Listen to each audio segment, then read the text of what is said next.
नमस्कार मित्रों, अनंत कथा सागर चैनल में मैं डॉक्टर आदित्य पाराशरी आपका फिर स्वागत करता हूं।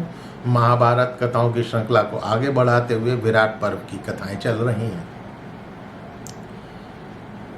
तो जब अर्जुन ने उत्तर को अपना पूरा परिचय दे दिया, पांडवों का पूरा परिचय दे दिया, तो उत्तर का भय जाता रहा और वो अर्जुन के आदेश का पालन करने के लिए तैयार हो गया।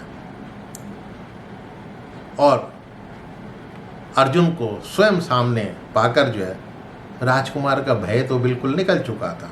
तब अर्जुन बोले, मैं प्रसन्न हूँ कि तुम्हें अब कोई भय नहीं है।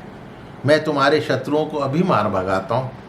तुम मेरे इन तरकसों को शीघ्र ही रथ में बांध दो और एक खड्ग भी लिया। अर्जुन की बात सुनकर उत्तर उतावला होकर सभी आयुधों को पेड़ से उतार लाया। अर्जुन से बोला, अब मैं किसी से डरता नहीं हूँ।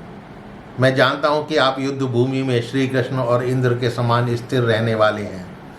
बस मुझे ये समझ में नहीं आ रहा है कि आपको किस कर्म के परिणाम स्वरूप ये नपुंसक जो आप बने, ये किस कर्म का परिणाम था, ये जानना चाहता हूँ। और मैं तो आपको इस वेश में भगवान शंकर अथवा देवराज इंद्र मानता हूँ।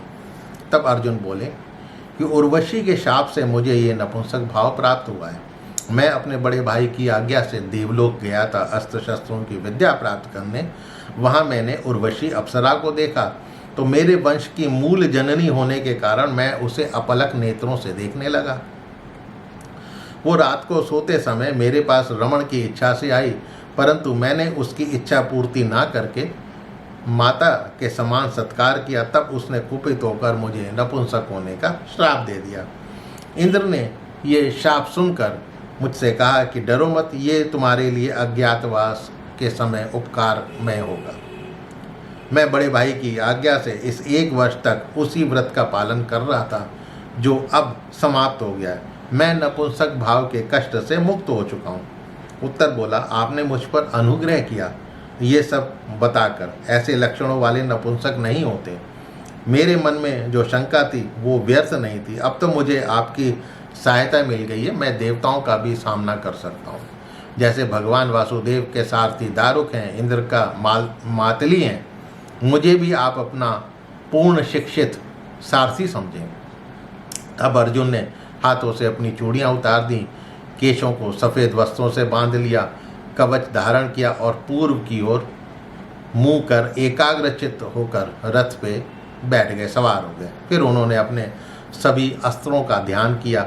सभी अस्त्र जो है उन्हें प्रकट हो गए। उन्होंने उसको मन में धारण कर लिया। गांडी पर प्रत्यंचा चढ़ाई, डोर चढ़ाई और टंकार की, तो उसकी आवाज़ से बड़े बड़े वृक्ष भी हिलने लगे। कौरवों ने समझा कहीं से बिजली टूट पड़ी है।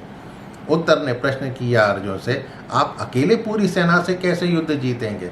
ये सोचकर मैं चिंतित हो रहा हूँ। तब अर्जुन खिलखिलाकर हंस पड़े, बोले, डरो मत। जब मैंने गंधर्वों के साथ युद्ध किया था तब मेरा सहायक कौन था? जब मैंने खांडव वन में दानवों से युद्ध किया था तब कौन सा मेरा सहायक था? मैं गुरु द्रोण, इंद्र, कुबेर, यमराज, वरुण, अग्निदेव, कृपाचार्य, श्री कृष्ण तथा शंकर सबका आशीर्वाद प्राप्त कर चुका हूँ। सबसे शिक्षा प्राप्त कर चुका हूँ। सबसे अस्त्र प्राप्त कर चुका हूँ।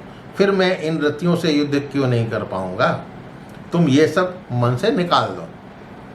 शमी वृक्ष की प्रदक्षिणा करी अर्जुन ने और उत्तर दिशा की ओर चल पड़े। ऊपर हनुमान जी से प्राप्त जो है ध्वजा उनके रथ पर लहरा रही थी। अर्जुन ने अपना शंख जो है एक बार फिर से बजाया तो सब ओर भय छा गया। उत्तर भी रथ के ऊपरी भाग में डर के मारे आकर बैठ गया। तब अर्जुन ने उसे गले लगाया, घोड़ों की रास अपने हाथों में संभाली और उत्तर को बोला, राजकुमार, अब तुम रथ पर अच्छी तरह जमकर बैठ जाओ। टांगों से बैठने वाले स्थान को जकड़ लो और घोड़ों की रास संभालो। मैं फिर शंख बजाऊंगा, घबराने की जरूरत नहीं है। दोबारा शंख की ध्वनि सुनकर द्रोणाचार्य ने कहा, आने वाला योद्धा जो है अर्जुन के सिवा कोई दूसरा नहीं हो सकता है। हमारे शस्त्र चमक नहीं रहे हैं, घोड़े प्रसन्न नहीं हैं, पशु सूर्य की ओर मुंह करके भयंकर क्रंदन कर रहे हैं। कौवे रथ की ध्वजाओं में छिप रहे हैं, पक्षी भी हमारे बाएं हाथ की तरफ उड़ रहे हैं, ये गीदड़ भी बिना किसी आघात के हमारी सेना के बीच में से जा रहा है। ये सारे लक्षण अशुभ हैं।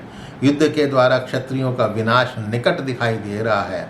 सेना के चारों ओर गिद्ध बैठे हुए हैं, सेना में भी उत्साह नहीं है, सब हतोत्साह हो रहे हैं। हमें गौओं को हस्तिनापुर भेजकर व्यू रचना कर लेनी चाहिए। तो अर्जुन के शंख की आवाज़ सुनकर वास्तव में कौरवों के बड़े बड़े महारथी जो है वो भय खा रहे थे। तो मित्रों, कथा को यहीं विराम देता हूँ। मेरे चैनल को सब्सक्राइब करना मत भूलिएगा और अपने इष्ट मित्रों से शेयर अवश्य कीजिएगा। कथा के अगले भाग को अगले एपिसोड में सुनिएगा। तब तक के लिए नमस्कार।